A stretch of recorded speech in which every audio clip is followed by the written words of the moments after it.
Ladies and gentleman, ಇತ್ತ ಹುಬ್ಬಳ್ಳಿಯ ಹೃದಯ ಭಾಗದ ರಸ್ತೆಗೆ ನಟ ಸಾರ್ವಭೌಮನ ಹೆಸರಿಡಲು ಕನ್ನಡಿಗರು ಹೋರಾಡ್ತಾ ಇದ್ರೆ, ಅತ್ತ ಮಹಾರಾಷ್ಟ್ರದ ಗಡಿಯಲ್ಲಿ ಕೆಲವು ದುಷ್ಕರ್ಮಿಗಳು ಅಣ್ಣವರ ನಾಮಫಲಕಕ್ಕೆ ಮಸಿ ಬಳಿದು ವಿಕೃತಿ ಮೆರೆದಿದ್ದಾರೆ. ಭಾಷಾಭಿಮಾನದ ಹೆಸರಲ್ಲಿ ಕನ್ನಡದ ವಿರುದ್ಧ ಮರಾಠಿಗರು ದ್ವೇಷ ಕಾರ್ತಾ ಇರೋದ್ರ ಹಿಂದಿರುವ ಅಸಲಿ ರಾಜಕೀಯ ಕಾರಣವೇನು? ತಮಿಳುನಾಡಿನ ತಳವಾಡಿಯಲ್ಲಿ ಡಾಕ್ಟರ್ ರಾಜ್ ರಸ್ತೆ ಹೆಸರಿನ ಇತಿಹಾಸವೇನು? ಈ ಬಗ್ಗೆ ಕಂಪ್ಲೀಟ್ ಡೀಟೇಲ್ ನೀಡ್ತೀನಿ. ಎಸ್ ವೀಕ್ಷಕರೇ, ನೆಲ ಜಲ ಭಾಷೆಗಾಗಿ ಪ್ರಾಮಾಣಿಕ ಪತ್ರಿಕೋದ್ಯಮ, ನೀವು ನೋಡ್ತಾ ಇದ್ದೀರಾ ಫೋಕಸ್ ಟಿವಿ. ನಾನು ಸಚಿನ್ ಹೆಮ್ಮಕ್ಕಿ.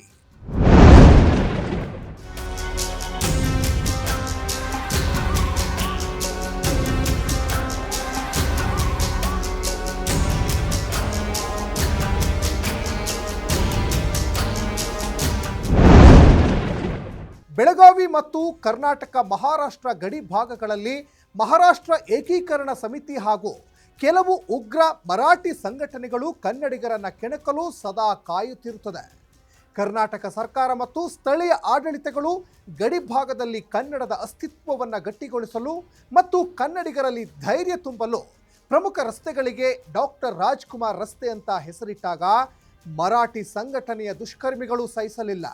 ಬೆಳಗಾವಿಯ ಅಣಗೋಳದಲ್ಲಿ ಕ್ರಾಂತಿವೀರ ಸಂಗೊಳ್ಳಿ ರಾಯಣ್ಣನವರ ಮೂರ್ತಿ ಭಂಜನೆ ಮತ್ತು ಬೆಂಗಳೂರಿನಲ್ಲಿ ಶಿವಾಜಿ ಮಹಾರಾಜರ ಪ್ರತಿಮೆಗೆ ಮಸಿ ಬಳಿದ ಘಟನೆಯ ಬೆನ್ನಲ್ಲೇ 2021ರ ಡಿಸೆಂಬರ್ನಲ್ಲಿ ಮಹಾರಾಷ್ಟ್ರದ ಮೀರಾಜ್ ಹಾಗೂ ಗಡಿ ಭಾಗದ ಕೆಲವು ಪ್ರದೇಶಗಳಲ್ಲಿ ಪುಂಡರು ಕನ್ನಡದ ನಾಮಫಲಕಗಳು, ಕನ್ನಡ ಧ್ವಜ ಮತ್ತು ಡಾಕ್ಟರ್ ರಾಜ್ಕುಮಾರ್ ಅವರ ಚಿತ್ರಗಳಿದ್ದ ಬ್ಯಾನರ್ಗಳಿಗೆ ಮಸಿ ಬಳಿದು ವಿಕೃತಿ ಮೆರೆದಿದ್ರು.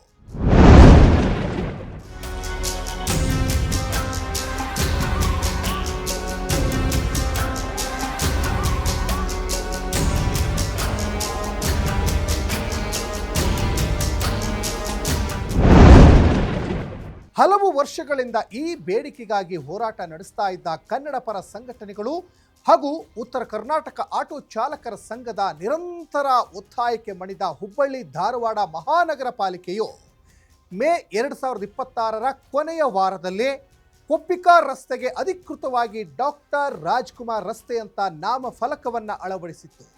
2026ರ ಮೇ ತಿಂಗಳಲ್ಲಿ ಪಾಲಿಕೆ ಅಂತಿಮವಾಗಿ ನಾಮಫಲಕ ಅನಾವರಣಗೊಳಿಸಿದ್ರಿಂದ ಈ ವಿಷಯ ಮತ್ತೊಮ್ಮೆ ರಾಜ್ಯ ಮಟ್ಟದಲ್ಲಿ ಭಾರೀ ಸದ್ದು ಮಾಡಿತ್ತು.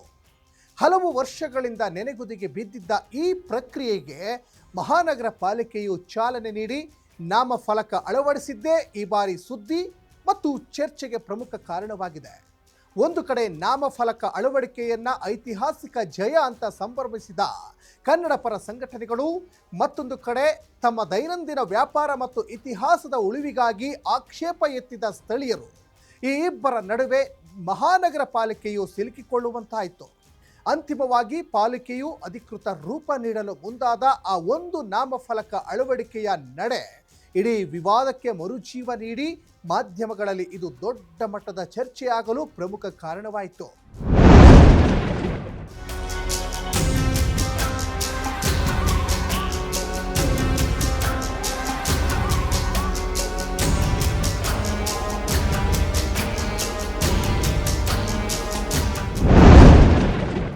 ಡಾಕ್ಟರ್ ರಾಜ್ಕುಮಾರ್ ಅವರು ಇಡೀ ಕರ್ನಾಟಕದ ಹೆಮ್ಮೆ, ಅದರಲ್ಲಿ ಯಾವುದೇ ಎರಡು ಮಾತಿಲ್ಲ.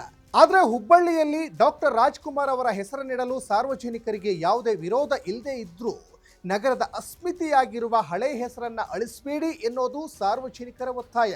ಆದರೆ ನಮ್ಮ ನೆಲ ಜಲ ಭಾಷೆ ಕುರಿತಂತೆ ನಮಗೆ ಅಭಿಮಾನ ಇರಬೇಕೇ ಹೊರತು ಅಜ್ಜ ಹಾಕಿದ ಹಳೆಯ ಆಲದ ಮರ ಅಂತ ನೇತು ಹಾಕೊಳ್ಳೋದು ಎಷ್ಟು ಸರಿ? ಕನ್ನಡಿಗರು ಆದ ನಾವೆಲ್ಲ ಇದನ್ನ ಯೋಚನೆ ಮಾಡಬೇಕಾಗಿದೆ. ಇದಿಷ್ಟು ಈ ಕ್ಷಣದ ಅಪ್ಡೇಟ್. ನೆಲ ಜಲ ಭಾಷೆಗಾಗಿ ನೋಡ್ತಾ ಇರಿ ಫೋಕಸ್ ಟಿವಿ.